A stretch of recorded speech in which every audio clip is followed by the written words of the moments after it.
Hey there, my name is Callum Armstrong from Mānuka Essentials, and this is James Dowie from DOW Barber.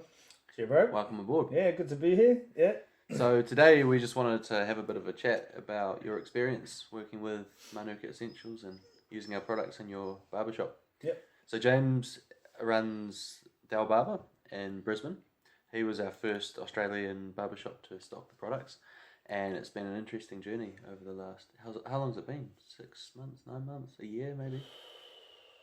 Literally, I think it was February, March, eh? So about a year. Yeah, about a year, definitely, Cool. that I've had that in the shop. And it was definitely been quite well received, you know. A lot of customers who didn't even know beard oils were a thing Yeah, true. are on board, you know. Nice. Like I've had guys come back in and they're just like, I'm still using that beard oil. I'm like, sweet, do you need more? And they're like, no. Oh, next haircut, yeah, you know, that sort of thing. Yeah. So, yeah, so there's definitely those that have purchased it, like the beard oil, they're firm fans. You know, Awesome. they're just right into it from then on. So, yeah, it's definitely a product that's like one of those rare products where you use it and you immediately like, wow, that's really good. You know, I mean, myself, I've used it every day since it arrived in the shop. You know, Okay, yeah, nice. literally every day. You know, and just been the best one I've used. Once you try it, you buy it. Yeah, and I've had a beard. I've been growing a beard, like full beard, since like 2016.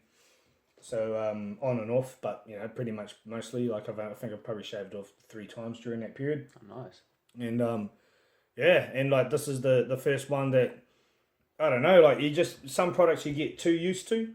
Like when I was doing women's hair, I used to say to them, like, it's good to some women. It's like some certain products they can continuously keep using, but I always said to them it's good to mix it up and try something else. So then just to Yeah, sure. refresh things and that like, and the hair can get used to it, and basically too, like if you're using certain products and the scalp, like this for prolonged periods, and the scalp could get irritated. So it's good to try something else that's a little bit more natural in that. Yeah, true.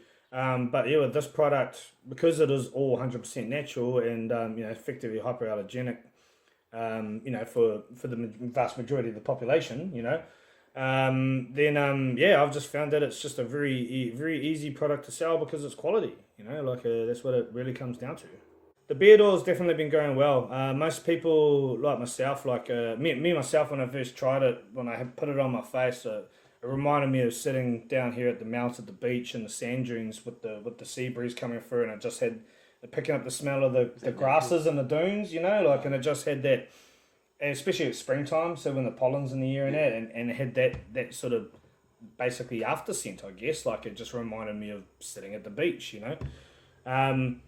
But like yeah, just the feel of it and that was just really it's basically, for considering it's 100% oil, it's very lightweight because a lot of other companies have tend to, how would you say, they use heavy synthetics and that, to sort of synthetic oils or silicons to fill it out a bit or pad their pockets, because like they can make it, basically a cheaper, they can use half the amount of goodness that you guys would have in yours and then back it up with a bunch of silicons. So then, Yeah, but you can sure. feel the difference. They're very silicony. It feels like like the when you mean basically siliconing a wall or something. It's like got that real slippery sort of greasy feel about it, and they're not nice. Whereas with your guys' ones, it just absorbs into the skin nicely. So like even basically you're hydrating your hands as you're doing your beard. Which is a bit of a bonus. Sure. The skin oil's been doing quite well. I have I've basically have shared it with women as well as men. A lot of my male customers, they've been finding, especially ones that from after they have a cutthroat shave, I'm using it as the finishing Oh, nice. Yeah. finishing Yep. touch after that, or even scalp shaves. And a couple of the scalp shave customers have ended up buying it as well, just to keep Cool. keep it hydrated. And I'm massaging it in and then putting sunscreen over the top, sort of thing, to stop the Awesome. UV and that sort of thing. Yeah, we've had quite a few people saying that they use it underneath sunscreen or underneath makeup, obviously for females. Yeah. And that they've always found it absorbs very fast and there's not much residue. Exactly. One of the issues when we were developing the skin oil was that we were concerned people would put the skin oil on and then their hands would be greasy and then they get their phone greasy and their, the door handles and whatever they're touching greasy. So one of the key things was making sure that it absorbed very fast and went deep into the skin, but also had that protection and the nutrients at the surface layer. Yep. So yeah, That's I'm cool. glad to hear that it works well for scalps. You can use the shave oil as a pre-treatment. So you heat your face up, you put the oil in, and then you just basically get your foam, your soap over the top, and then shave off, and you get all of the goodness. It's from stopping the redness in that. It actually means you could probably use a cheaper soap, and then it basically means it's really easy to clean your blade out because the soap's helping to remove the excess oil. Yeah, true. But the idea is that you actually get the shave oil really like put in there, and that softens the beard and it helps to basically protect the skin. Yeah, true. So because people think, oh, the soap's just going to get rid of the oil. And it's like, yeah, well, for the brief time that you're putting on it, it's not long enough for it to remove it all. So it's great for a pre-treatment.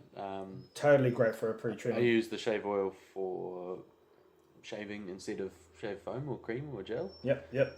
I do find that it's best with a 1 or a 2 or even a 3-blade razor. Yep. And that the thicker razors do clog up a bit. Yep. But I also find that with the foams as well. Yeah. Oh, you found out about the foams as well? Yeah. See, that's that was always the thing I found. Like for years ago, like using other one like King of Shaves. They've always had a shave oil out for a long time that I used to use. Oh, cool. Like when I'm traveling, I use the shave oil. It's just easier, You can carry it on customs. And it's smaller and it's not aerosol and so it's so a shave oil I find is absolutely amazing for traveling with. But it's but at the same time, if you've got a really good one, which is like the Mānuka Essentials is. Like you don't need to move back to foam. You can stick with it, Of course, yeah. A couple of customers that I have come in, I've actually done cutthroat shaves using it, and works really well with the single blade. It glides really well. You get a nice close result, and really minimal redness. Nice. So yeah, and that's awesome. Probably the main thing.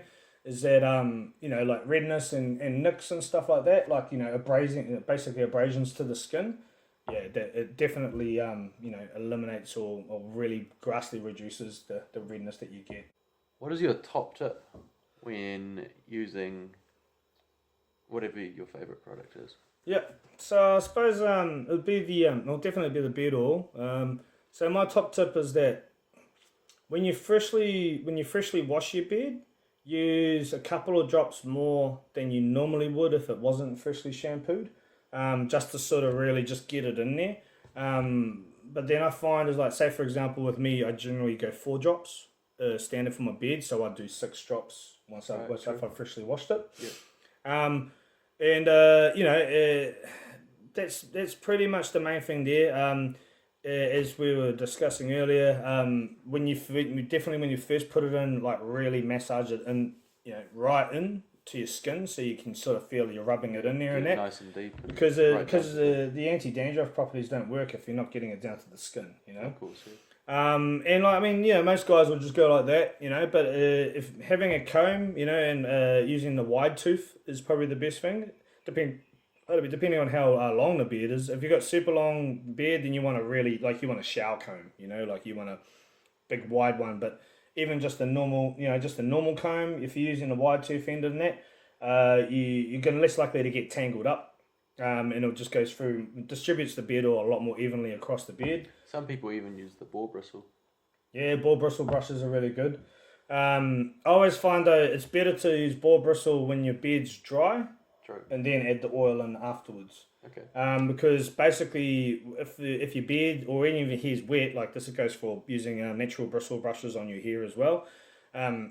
Essentially, when the hair is wet, it's more malleable, it stretches. True. So if you're using a boar bristle brush, it tends to grab the hair and pull it a lot more. So you could actually give it physical damage if you overbrush if you do it while your hair's wet. While it's wet, yeah. Okay. So you can actually give it physical damage. And the only time I'd say is that if you're using it dry, because you're drying it and then controlling it into a certain direction. But yeah, if you're straightening your beard, then there's something wrong with you.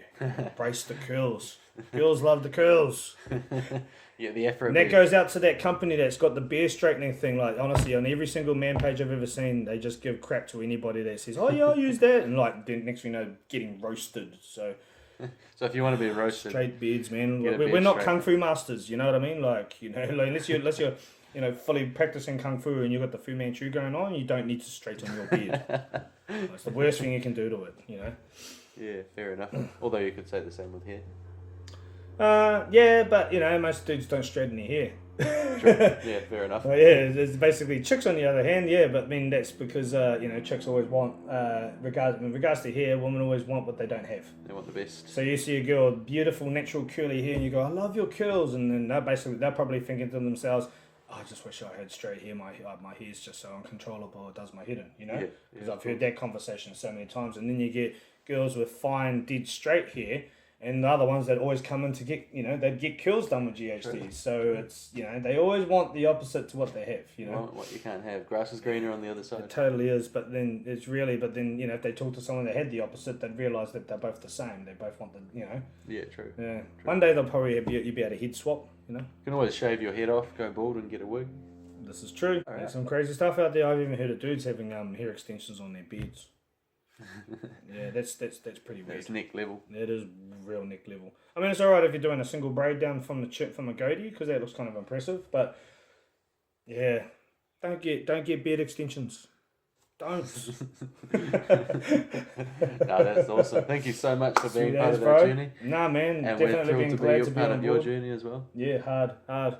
Definitely the good company to be behind, and really glad to be on board. Yep. Solid.